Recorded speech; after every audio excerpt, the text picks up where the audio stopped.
মধ্যপ্রাচ্যের ভূ রাজনীতিতে গত কয়েক দশক ধরে একটাই সমীকরণ কাজ করছে, সেটা হলো তেল। কিন্তু 2026-এ এসে সেই সমীকরণ দ্রুত বদলে যাচ্ছে। আমরা এখন এমন এক সন্ধিক্ষণে দাঁড়িয়ে আছি যেখানে তেলের খনি নয়, বরং ডিস্যালিনেশন প্ল্যান্টগুলো হয়ে উঠেছে যুদ্ধের প্রধান কেন্দ্রবিন্দু। কিন্তু প্রশ্ন হলো, কেন হঠাৎ তেলের বদলে জলের প্ল্যান্টগুলোতে অ্যাটাক করা হচ্ছে এই মুহূর্তে? এই রহস্যময় ডিস্যালিনেশন প্ল্যান্ট আসলে ঠিক কি? আর হরমুজ প্রণালী বন্ধের পর এই জলযুদ্ধ কি গোটা বিশ্বের সামনে আরো বড় কোনো দুর্ভিক্ষের ইঙ্গিত দিচ্ছে? এই সমস্ত বিষয় নিয়ে আলোচনা করব আজকের এই ভিডিওতে।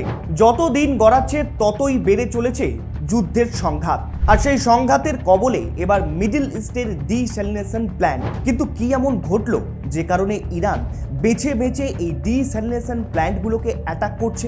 কিছুদিন আগেই আমরা দেখলাম আমেরিকা এবং ইসরায়েল ইরানের তেলের ভান্ডারে ভয়াবহ হামলা চালালো, যে কারণে ইরানের আকাশে তৈরি হয়েছিল বিষাক্ত মেঘের রাশি, এবং তারপর ইরানও পাল্টা আক্রমণ চালিয়েছে।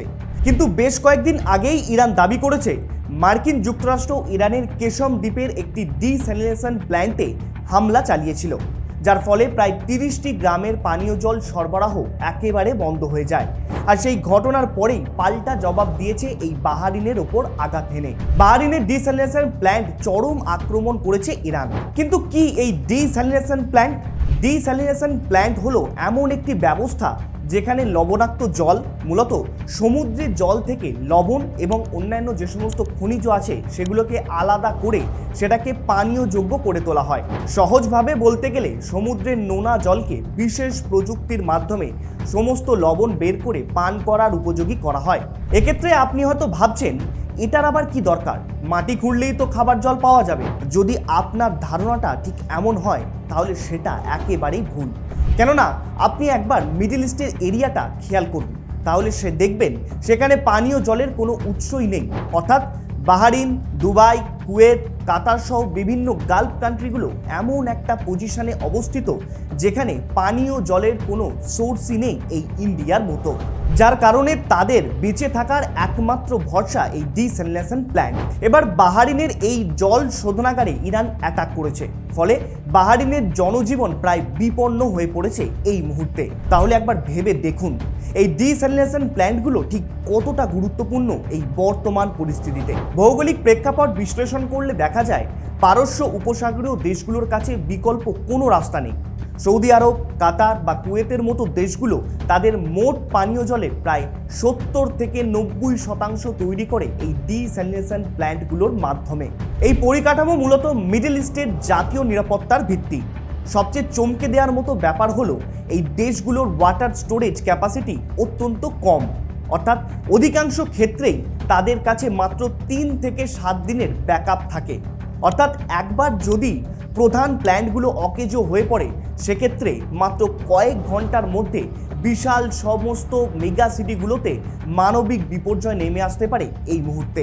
কিন্তু এটা কি কখনো ভেবে দেখেছেন আমেরিকা এবং ইরান কেন এই ডিস্যালিনেশন প্ল্যান্টগুলোর উপরই অ্যাটাক করছে? আগে যেমনটা বললাম, ইরান আগে দাবি করেছে আমেরিকা তাদের ডিস্যালিনেশন প্ল্যান্টে হামলা করেছে, তাই ইরানও পাল্টা আক্রমণ করছে বাহরিনে। কিন্তু এই দুজনের লক্ষ্য একেবারেই ভিন্ন। আমেরিকা এক্ষেত্রে একটা কূটনৈতিক স্ট্র্যাটেজি অবলম্বন করছে।